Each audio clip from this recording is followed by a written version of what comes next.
Hey, it's Drybear. Now, the Game of the Year nominees have been up for a little while now, and there's been a lot of discussion around the primary, the Geoff Keighley Game of the Year Awards, which isn't the only award that's out there in general, but just a lot of people talking about whether they like the nominations, they don't like the nominations, and that sort of thing. But today I want to focus on kind of an interesting news item. One of the games that was nominated for one of the categories for the primary Game of the Year announcement has withdrawn its name because they feel that they don't fit into the category. And I'm sure you can already guess by what's on screen right now. The developer of Megabonk has withdrawn the title from the nomination category for Best Debut Indie Title. And the official post says, "I'm withdrawing from the Game Awards." This is posted from the official Megabonk page on X. It's an honor and a dream for Megabonk to be nominated for TGA, but unfortunately, I don't think it qualifies for the category Debut Indie Game, specifically because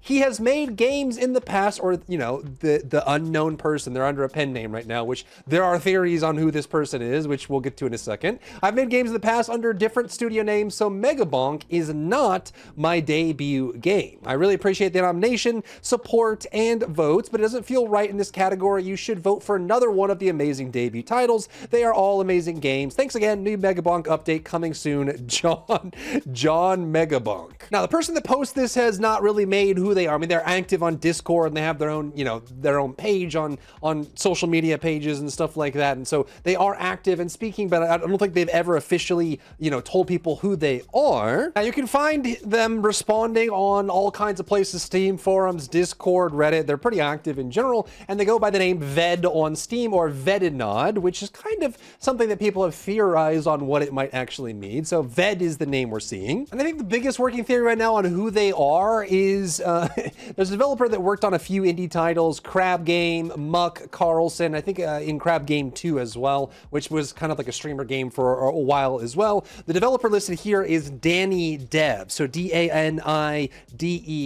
So if you take Vedinod and reverse it, Vedinod, Danny Dev, it's backwards. So a lot of people kind of assume that it's the same person. They just decided to work under an LLC or kind of establish a studio title and then release Megabonk under that, but have experience doing other dev or indie titles, which in that case would make sense, right? If you're someone that has worked on many indie titles under a different name, and then you establish a new name or a new studio and release another indie title, having that indie title show up in the debut indie titles is kind of suspect. However, I honestly, as much as I love TGA and watching it every single year, I don't feel like every category is like right on the money. A lot of times they do hand wavy kind of logic to line things up. And I would even argue that pretty much all the other titles that come out through Best Debut Indie Title isn't really a debut indie title. Like, I think there's definitely some argument to be made for Despelot or Blueprints maybe, but I feel like Clair Obscur and Dispatch were made by, while it may be a brand new studio, were made by a lot of developers that have been around for a very long time, and this is certainly not their first game, and isn't, some indie dev team doing their best, their first crack, right? So I could definitely see the argument that, I don't think Megabonk is any more out of place in here than some of these other titles, namely Dispatch and Clair Obscur in general, just because, it's kind of like a wonky line to draw, but you can also just respect his opinion on this and just say that it's their game, they made it, if they feel like they don't deserve to be in the debut title, whatever, we'll see. But as it stands right now, it is still listed on the categories. You can still vote for it. And while he may have put in the official request to remove, withdraw from the running, obviously if they win, they probably will just honor that and say, okay, we'll just go to the second place on that thing. But it is kind of interesting that we're seeing them back out from this just for that reason alone. And certainly, you could definitely take the moment to find some argument in there. It does feel like it is definitely not the only game that feels a little out of sorts. Personally, as much as I love Final Fantasy XIV, I have thousands and thousands of hours in it. I don't know if it deserves to be in best ongoing category every single year. There are so many live service ongoing games that knock it out of the park every single time that I feel like, potentially, like No Man's Sky with its new update, pretty insane. Fortnite, obviously one of the biggest hitters in the industry on volume of content and frequency of content, which makes a big deal. Marvel Rivals, huge on that. The Marvel Rivals, pace of releasing content, especially skins, is next level. They beat so many other competitors out of the water with how much content they release and how quickly they do it as a live service game. And you compare that to the slow updates for Final Fantasy XIV, it feels like they just kind of included this. I don't know, sometimes it feels like the council just needs to play more games every year, because it feels like a lot of the nominations we get are a little bit, you know, a little bit straightforward and kind of contrived. Same thing goes for best community support here.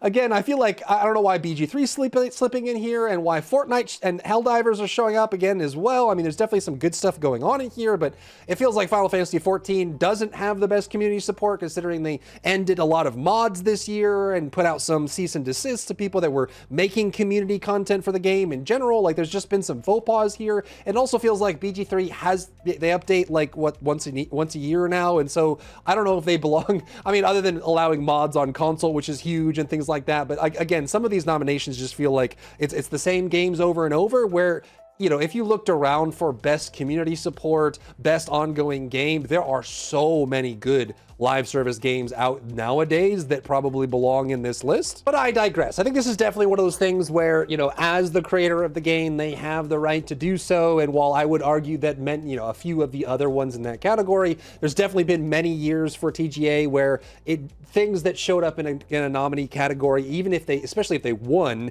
didn't make sense to be in that category in the first place, but they ended up winning because of it. There's definitely some people that feel like, you know, some of the award programs are definitely more for, you know, shaking hands and rubbing elbows than it is for the games themselves. But let me know what you think about this. Do you think Megabonk should have withdrawn? And it possibly could have been not public knowledge for a lot of people that are aware of the game, that, you know, the developer had made other games before this, and so debut title doesn't make a lot of sense. But either way, I think games like Megabonk deserve recognition in general. We get plenty of really strong either free-to-play games or like indie games that range from like $5 to $40 that I think are just like the pinnacle, like the example, the gold standard of what we should be doing for game releases nowadays. And there's so many great examples that a lot of larger corporations can take inspiration from, especially from the indie sector, on what people are doing, how they're doing it, and what people like in general. I respect the decision of the developer here to withdraw,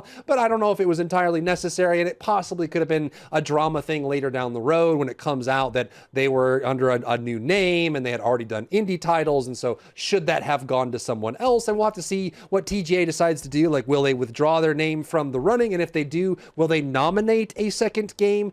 You know, especially now that, you know, voting has been running for a couple days, do they feel like it's even worth it at this point? We'll have to see. But drop your perspective down below, what you think about the Megabonk situation for TGA, and also just generally the nominations and how you feel about, you know, what is Game of the Year 2025, what your vote is, and what your categories are. Drop those in the comments down below. If you found value in today's video, leave a like down below, leave a comment for the algorithm to help this video get seen by more people, and don't forget to check out my other channels for other content and other stuff and other things.